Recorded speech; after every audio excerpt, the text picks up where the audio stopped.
యాప పువ్వు పచ్చడిని ఎలా తయారు చేసుకోవాలనేది ఈ వీడియోలో చూపిస్తాను. కొత్తగా చేసే వాళ్ళకు కూడా ఈజీగా వస్తుంది. అలాగే చేదు లేకుండా కొంతమంది చేసినప్పుడు చేదు వస్తుందండి. ఎందుకంటే అది చిన్న చిన్న టిప్స్తో నేను చెప్తాను. ఆ చేదు రాకుండా ఎలా చేసుకోవాలనేది ఈ వీడియోలో మీకు యాప పచ్చడి ఎలా తయారు చేసుకోవాలనేది చూపిస్తానండి. వీడియోలోకి అయితే వెళ్ళిపోదాం రండి. హాయ్ అండి, అందరూ ఎలా ఉన్నారు? Welcome back to our channel Srilakshmi creation 311 అండి. ఈరోజు నేను మీకు ఉగాది పచ్చడిని ఎలా చేసుకోవాలనేది చూపిస్తాను. అడ్వాన్స్గా అందరికీ ఉగాది శుభాకాంక్షలు. అయితే ఉగాది పచ్చడికి ఏం కావాలి, ఎలా చేసుకోవాలో ప్రాసెస్ అనేది చూపిస్తానండి. ముందుగా మనకి కావాల్సినవి అయితే అన్నీ రెడీ చేసి ఇక్కడ పెట్టాను అనమాట. మెయిన్ ఉగాది పచ్చడి అనగానే మనకి యాపు, అలాగే అరటిపళ్ళు, బెల్లం, చింతపండు, మామిడికాయ ముక్కలుగా కట్ చేసి పెట్టాను. అలాగే మేమైతే వేపుడు శనగపప్పును వేస్తామండి పైన. మీకు ఇష్టం ఉంటే వేసుకోవచ్చు, లేకపోతే దాన్ని స్కిప్ చేయొచ్చు. కొబ్బరికాయ ముక్కలండి, ఇవే మనకి కావాల్సినవి. ప్రాసెస్ అయితే ఎలాగో చూపిస్తాను.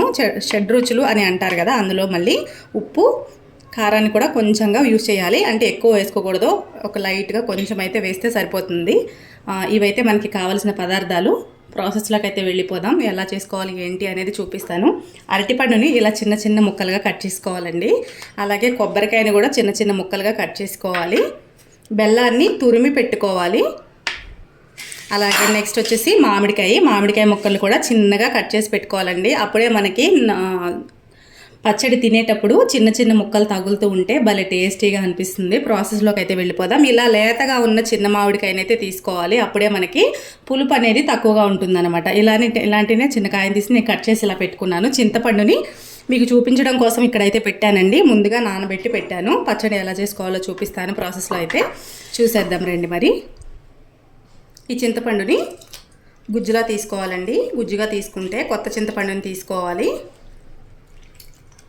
ఉగాది అంటేనే కొత్త సంవత్సరం కాబట్టి కుండలో, కొంతమంది కొత్త కుండల్లో చేస్తూ ఉంటారు, కొంతమంది ఇత్తడి పాత్రలో చేస్తూ ఉంటారు. అలా ఎవరిష్టం వాళ్ళదనమాట.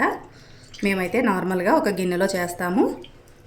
చింతపండుని గుజ్జును చిక్కగా తీసుకోవాలండి. అప్పుడే పచ్చడి చాలా బాగుంటుంది. కొంతమంది పలుచుగా తీసుకుంటూ ఉంటారు. వాళ్ళ టేస్ట్కి తగ్గట్టు, ఎవరి టేస్ట్కి తగ్గట్టు వాళ్ళు తీసుకుంటూ ఉంటారు. మేము ఎలా చేసుకుంటాం అనేది ఈ వీడియోలో మీకు చూపిస్తున్నాను కదండి. ఇలా చేసుకోండి. చింతపండు గుజ్జుని మెత్తగా పిసికి తీసుకోవాలి. ఒక బౌల్లోకి అయితే ట్రాన్స్ఫర్ చేసుకుందాము. ఇలా మెత్తగా తీసుకున్న తర్వాత దీన్ని మనకి చింతపండు గుజ్జుని ఇలా ట్రాన్స్ఫర్ చేసుకోవాలండి.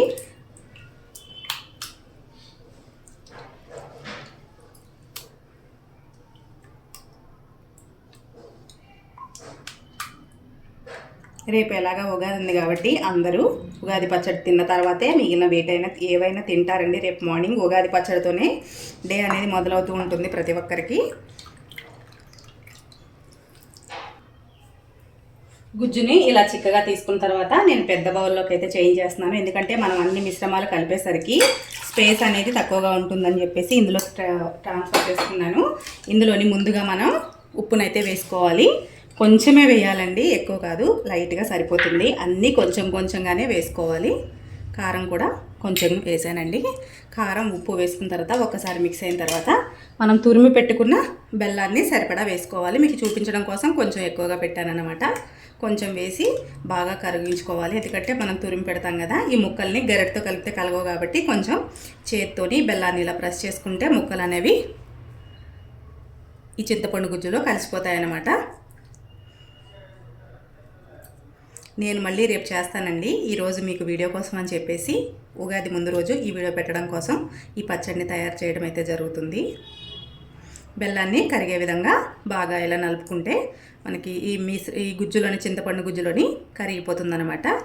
లేదంటే ముక్కలు ముక్కలుగా ఉండి టేస్ట్ అంతా తెలియదు. ఉగాది పచ్చడి కొంచెం తినేవాళ్ళు కూడా గ్లాసులు తింటారు. ఈ విధంగా చేయండి, చాలా బాగుంటుంది. 7 రకాల రుచుల సమ్మేళనమే ఈ ఉగాది పచ్చడి అన్నమాట.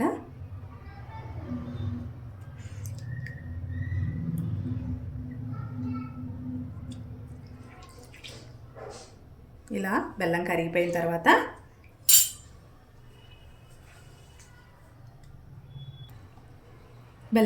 తర్వాత నెక్స్ట్ చిన్నగా తరిగిన కొబ్బరికాయ ముక్కలు. ఎన్ని ముక్కలు వేసుకున్నా మనకి టేస్ట్కి తినేటప్పుడు కమ్మగా తగులుతుందనమాట, వేసుకోవచ్చు. అలాగే చిన్నగా తరిగిన అరటిపండు ముక్కల్ని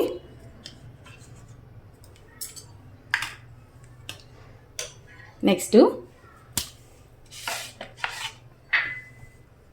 మామిడికాయ ముక్కలు కూడా వేసేసుకుందాం. వీటిని కూడా చిన్నగా తరిగిని తీసుకున్నాను. లేత మామిడికాయ తీసుకోవడం వల్ల మనకి పులుపు అనేది చాలా తక్కువగా ఉంటుంది.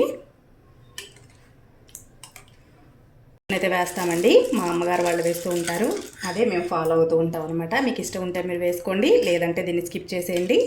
లాస్ట్గా వేయవలసిన పదార్థం శనగపప్పును అయితే వేస్తామండి, మా అమ్మగారు వాళ్ళు వేస్తూ ఉంటారు, అదే మేము ఫాలో అవుతూ ఉంటాం అనమాట. మీకు ఇష్టం ఉంటే మీరు వేసుకోండి, లేదంటే దీన్ని స్కిప్ చేసేయండి. లాస్ట్గా వేయవలసిన పదార్థం మన యాపు అండి. యాపు వేసిన తర్వాత ఎక్కువగా కలపడం కానీ అలాంటి చేయకూడదండి. చేయడం వల్ల చేదొచ్చేస్తుంది అనమాట. మనం పిసకడం అలాంటివి ఏమి చేయకూడదనమాట. కొంచెంగానే వేసుకోవాలి. ఎక్కువ వేసుకోవడం వల్ల కూడా యాపు పచ్చడి అనేది చేదొస్తుంది, తినలేం మళ్ళీ మనం. యాపు పచ్చడి అనేది రెడీ అయిపోయిందండి. చూసారా ఎంత బాగా కనిపిస్తుందో. మనం ఈ ఏపుడు శనగపప్పును వేయడం వల్ల చూడడానికి చాలా బాగుంటుంది. అలాగే మనం తినేటప్పుడు క్రిస్పీగా అక్కడక్కడ చిన్న చిన్న బద్దల కింద తగులుతూ ఉంటే నోటికి కమ్మగా భలే ఉంటుందండి.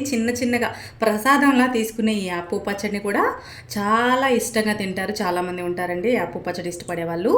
ఇలా పప్పు వేయడం వల్ల చాలా బాగుంటుంది. మీకు ఇష్టం ఉంటే వేసుకోండి, లేదంటే స్కిప్ చేసేయండి. మళ్ళీ శనగపప్పు వేశారని మాత్రం అడగొద్దు. మా దగ్గర వేస్తారు కాబట్టి నేను వేశాను. ఇంతేనండి, యాపు పచ్చడి చాలా ఈజీగా తీసుకోవచ్చు కొత్త వాళ్ళు కూడా. ఈ వీడియో కనుక మీకు నచ్చితే లైక్ చేయండి, షేర్ చేయండి, సబ్స్క్రైబ్ చేయండి. మరిన్ని మంచి వీడియోస్ కోసం నా ఛానల్ని సపోర్ట్ చేయండి.